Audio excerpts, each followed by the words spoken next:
Metro हो या train, जब ये सुरंगों में चलती हैं तो हमें कितना रोमांच होता है। लंबी लंबी सुरंगें जमीन के नीचे से हमें फटाफट उस जगह पहुंचा देती है जहां सड़क से जाते तो घंटों लग जाते। ये सुरंगें जितनी रोमांचक हैं, उतना ही इनका कंस्ट्रक्शन कठिन होता है। लेकिन 1950 के दशक में एक ऐसी इन्वेंशन हुई जिससे सुरंगें बनाना बेहद आसान हो गया और इसमें लगने वाला टाइम कई गुना घट गया। इस खोज का नाम था टनल बोरिंग मशीन यानी TBM। एक TBM एक सप्ताह में 700 मीटर तक टनल बना सकती है। आज पूरी दुनिया भर में हजारों TBM अलग अलग इंफ्रा प्रोजेक्ट में लगी हुई हैं।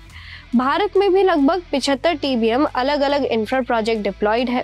चाहे ऋषिकेश से कर्णप्रयाग की रेल लाइन हो या दिल्ली की मेट्रो, हर जगह कई TBM लगी हुई हैं और जमीन के नीचे इंफ्रा बना रही हैं। भारत में इतना इंफ्रा बन रहा है कि अब वो TBM के मामले में दुनिया का दूसरा सबसे बड़ा मार्केट है।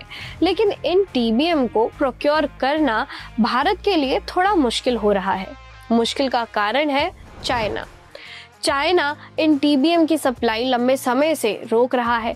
उसके पोर्ट्स पर कई बार भारत के इम्पोर्टेंट प्रोजेक्ट में लगने वाली TBM को क्लियरेंस नहीं दी गई। जून 2025 में ही भारत के बुलेट ट्रेन प्रोजेक्ट में यूज होने वाली 3 TBM चाइना ने रोक ली थी। ये तीनों TBM इसलिए इम्पोर्टेंट थी क्योंकि इनसे ही बुलेट ट्रेन प्रोजेक्ट के मुंबई में बांद्रा और कुर्ला वाले हिस्से की खुदाई होनी थी। इसके चलते बुलेट ट्रेन प्रोजेक्ट भी डिले हुआ। इन मशीनों को भारत लाने के लिए फॉरेन मिनिस्ट्री ने भी चाइना और जर्मनी से बात की, तब जाकर ये कस्टम से क्लियर हो सकी। हालांकि चाइना ये हरकत 2024 में भी कर चुका था। चाइना अलग अलग अड़ंगे डालकर इन्हें रोक रहा था, कहीं कस्टम तो कहीं दूसरी अड़चने। इसी से सीज कर भारत के commerce and trade minister Piyush Goyal ने सार्वजनिक तौर पर जर्मनी के वाइस चांसलर को समझाया था। जर्मनी के वाइस चांसलर तब भारत के दौरे पर आए हुए थे। पीयूष गोयल के वाइस चांसलर को डांटने की वीडियो भी उस समय की वायरल हुई थी। पीयूष गोयल ने साफ कहा था कि अगर चाइना ऐसे ही मशीनें रोकता रहा तो हम जर्मन कंपनी से मशीनें नहीं लेंगे। जर्मन वाइस चांसलर ने कहा था कि शायद मुझे आपकी बात सुननी चाहिए।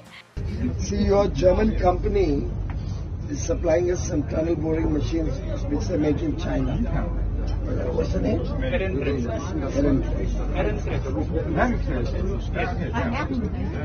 But China is not allowing them to send it to him.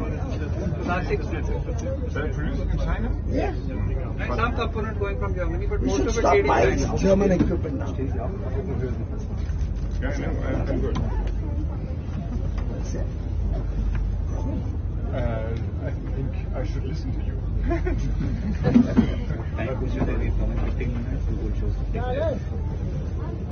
इसके अलावा भारत ने जर्मनी पर कई मौकों पर दबाव बनाया है कि वो TBM की मैन्युफैक्चरिंग यूनिट को भारत में ही लगाए। भारत के जर्मनी में राजदूत अजीत गुप्ते हेरन कनेक्स्ट की जर्मनी फैक्ट्री भी गए थे और अब इन कोशिशों का असर दिख गया है। जर्मनी के भारत में राजदूत फिलिप एकरमैन ने हाल ही में द प्रिंट से ये साफ कर दिया कि चाइना पॉलिटिकल रीजन से भारत को अगर TBM नहीं सप्लाई करेगा तो उनकी कंपनी भारत में ही प्रोडक्शन फैसिलिटी लगा देगी।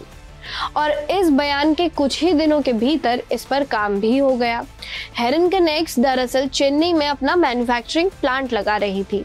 इसके लिए उसने 12.4 एकड़ जमीन भी खरीद ली थी।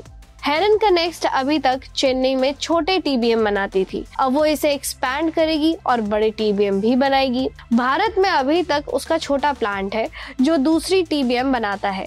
ये प्लांट 2007 में लगा था, लेकिन अब बड़े बड़े TBM भी भारत में बनेंगे और बुलेट ट्रेन का प्रोजेक्ट हो या पहाड़ में ट्रेन चलाना, चाइना जैसा कोई भी देश भारत की इंफ्रा वाली तरक्की में अड़ंगे नहीं लगा पाएगा। यानी पीयूष गोयल की एक सार्वजनिक डांट और डिप्लोमेटिक एफर्ट से चाइना का पैतरा भी फेल हो गया और भारत में मशीन बनने भी वाली है। इस कदम ने यह भी दिखाया कि भारत कैसे अब ऐसी पावर बन चुका है जिसे ना दुनिया का कोई देश इग्नोर कर सकता है और ना ही कंपनी।